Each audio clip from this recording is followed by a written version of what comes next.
I had been planning the trip for weeks. It wasn't just any getaway. I had carefully chosen a quaint little cabin by the lake, thinking a change of scenery would teach Mark, my husband, a lesson. For months, I had felt invisible. He came home late from work, distracted, and more interested in his phone than in our conversations. I tried subtle hints, playful nudges, even heartfelt talks, but nothing seemed to get through to him.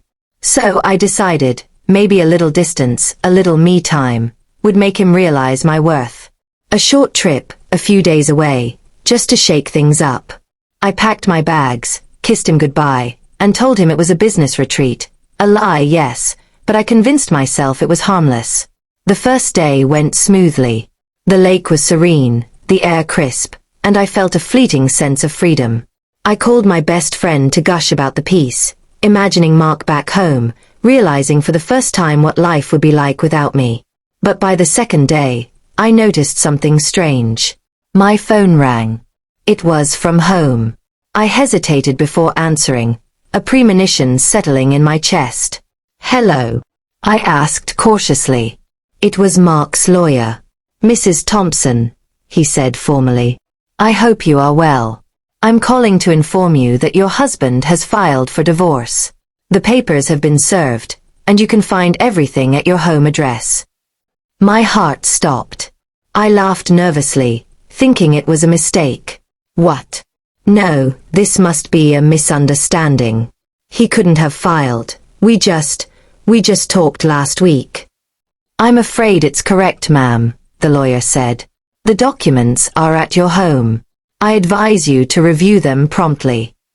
The line went dead. My hands shook, my stomach churned.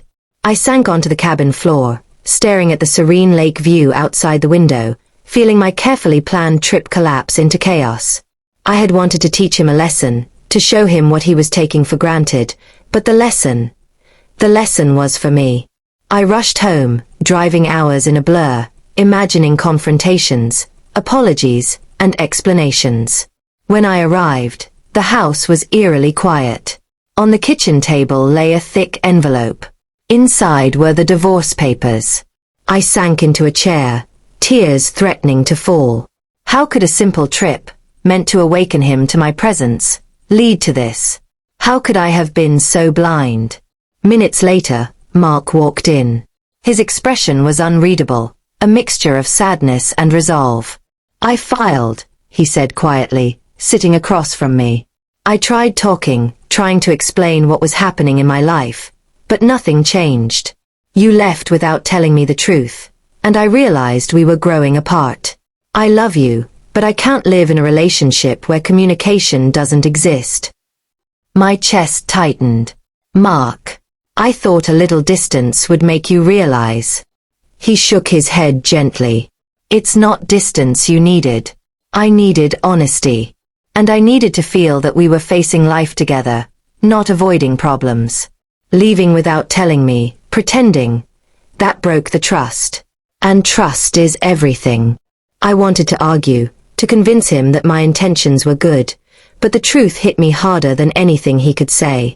My plan to teach a lesson had backfired spectacularly. I looked around our home, the life we had built, the memories in every corner, and I realized something painful yet profound. Relationships aren't about tricks or lessons. They are about honesty, trust, and shared effort.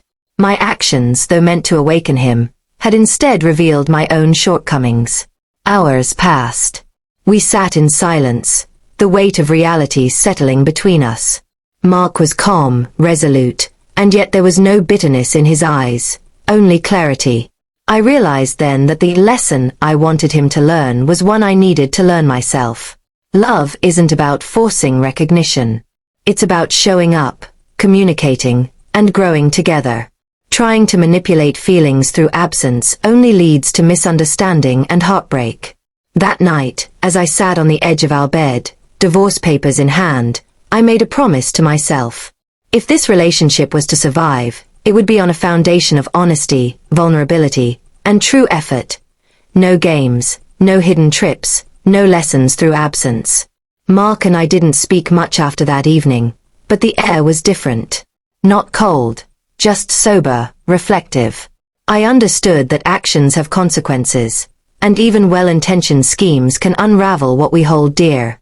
In the days that followed, I began writing to Mark, honestly and openly, sharing my feelings without disguise, without trying to teach a lesson. Slowly, we found a bridge back.